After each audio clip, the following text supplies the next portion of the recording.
गुमला जिला के सोसो मोड़ स्थित दूधेश्वरी धाम में बाल मजदूरी मुक्ति संस्थान के पदाधिकारी मिथिलेश साहू की 2 मिनट की मौन के साथ श्रद्धांजलि अर्पित किया गया।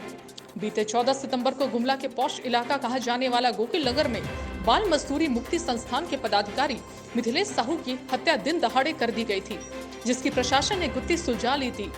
पर मिथिलेश साहू के परिजनों ने प्रशासन के द्वारा हत्यारे को बिना मीडिया के समक्ष पेश कर प्रेस कॉन्फ्रेंस किए बगैर जेल भेजने पर आपत्ति जताई है और कहा है क्या कारण है जो प्रशासन मुख्य आरोपी को मीडिया के समक्ष पेश नहीं किया और चुपचाप जेल भेज दिया गया। साथ ही कहा कि मिथिलेश साहू के हत्या से पहले मिथिलेश साहू के पिता पर भी 1.5 वर्ष पहले जानलेवा हमला कर पीठ पीछे गोली मार दी गई थी, जिस पर प्रशासन के द्वारा किसी भी तरह का कोई कार्रवाई नहीं किया गया था, जिस कारण आज से भी अपराधी गिरफ्त से बाहर है।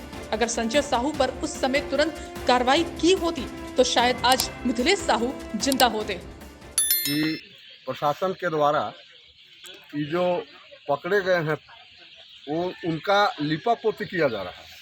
जैसे उदाहरण के लिए कि गणेश मुख्य आरोपी जो है वो कहता है कि नहीं मिथिलेश साहू मैंने मेरा भाई का हत्या किया है और उसका भाई का हत्या जो है सो 16 में हुआ और जबकि मिथिलेश साहू 13 से लेकर 19 तक माने प्रशासन के ही द्वारा फंसा करके पूरे परिवार को जेल भेजा गया।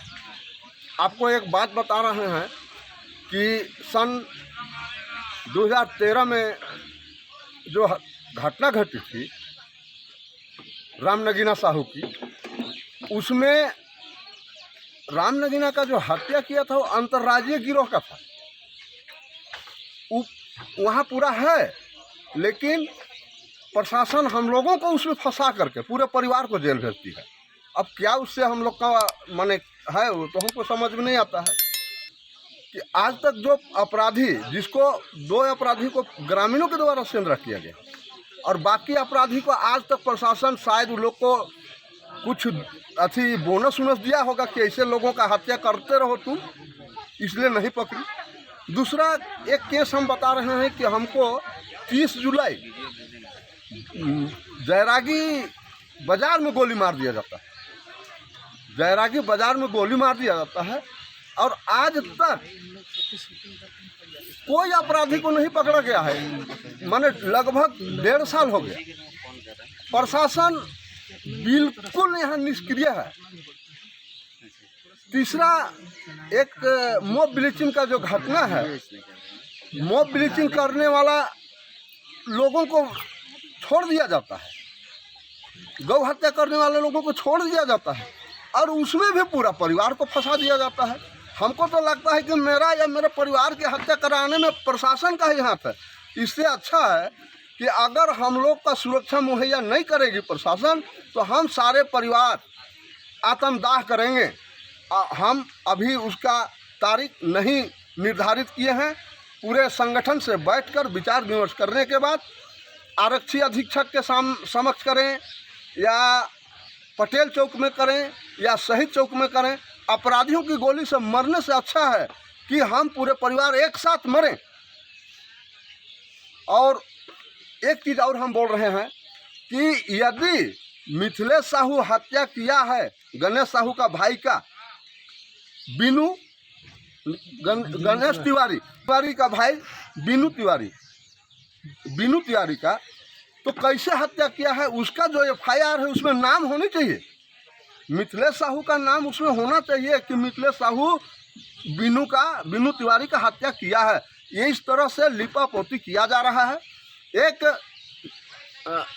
परवीन साहू और शुभम साहू, एक कोई धान का चोरी किया है, एक पहला धान का भी चोरी किया है तो उसे प्रेस कॉन्फ्रेंसिंग किया जाता है, लेकिन परवीन साहू और शुभम साहू को अभी तक प्रेस कॉन्फ्रेंसिंग नहीं किया गया। इससे लगता है कि प्रशासन पूरा लिपापोती करके इस कांड को दबाना चाह रही है। तो हम तो पूरा परिवार सारे लोग हैं, हम लोग आत्मदाह करेंगे ही। क्या नाम है? मेरा नाम संजय कुमार साहू, स्वर्गीय मिथिलेश साहू के पिताजी, और ये श्रीमती दुर्गा देवी मिथिलेश साहू के माँ, ये रत्नेश साहू उनका सबसे छोटा भाई, ये अखिलेश साहू, उसका मिथिलेश साहू से छोटा, और एक अवध साहू हैं, एक उनकी परिवार है और एक पोता है। इतने लोगों के हम लोग आत्मदाह करेंगे ही। अविनाश कुमार, मृतक मिथिलेश कुमार साहू का छोटा भाई हूँ। मेरे भाई का षड्यंत्रकारी तरीके से हत्या कर दी जाती है। इसमें मैं परवीन कुमार और शुभम कुमार के नाम से नाम देकर केस किया हूँ। इस केस में 3 लोग बाद में और पकड़े जाते हैं। गणेश तिवारी उसके बाद पकड़ा जाता है और 3 लोगों के द्वारा बताया जाता है कि 3 लाख मोटी रकम मिलने की बात बताता है गणेश तिवारी के द्वारा। गणेश तिवारी बोलता है कि मेरा भाई का हत्या मिथिलेश कर दिया है, जबकि मेरा भाई 2013 में रामनगीना साहू प्रखंड अध्यक्ष सह टाईनाथ धाम के अध्यक्ष सचिव थे, जिनकी 26 मई 2013 को अपहरण कर फिरौती लेकर हत्या कर दी जाती है। उसी में पब्लिक मूवमेंट हुआ था, जिसमें डुमरी, चैनपुर, जारी के लोग सम्मिलित थे और अपराधियों का सेंधरा किए थे। ये अपराधी अंतर्राज्यीय गिरोह के थे। आज तक सेंधरा के बाद जो अपराधी बचे हुए आज तक नहीं पकड़े गए हैं। यह है प्रशासन का खेल।